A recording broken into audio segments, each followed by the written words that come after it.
नानी के गरेर पढेर मलाई भोक लाग्यो के खान्छौ त घरमा आलुबाट बन्ने मिठो खाजा बनाइदिन न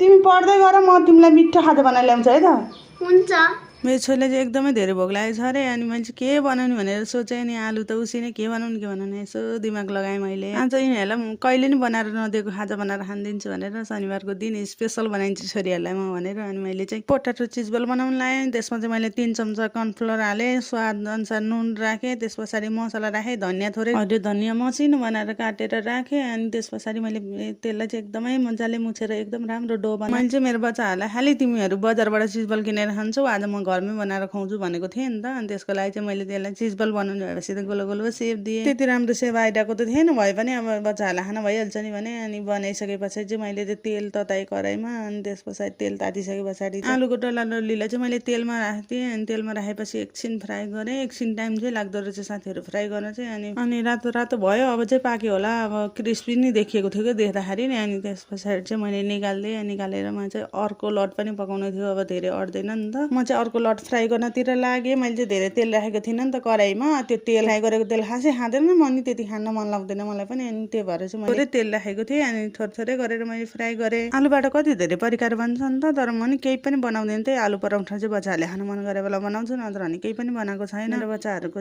एक्सप्रेसन कस्तो हुन्छ होला आज मैले यो चिज बल बनाएर दिँदा चाहिँ सबैजनाले हेर्नु होला नानी ल खाऊ ल खाजा तिमीलाई भोक लाग्यो भने होइन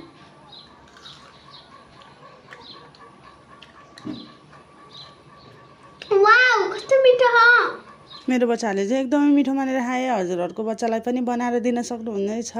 टिफिन लैजानुहुन्छ भने टिफिनमा नै राखिदिनु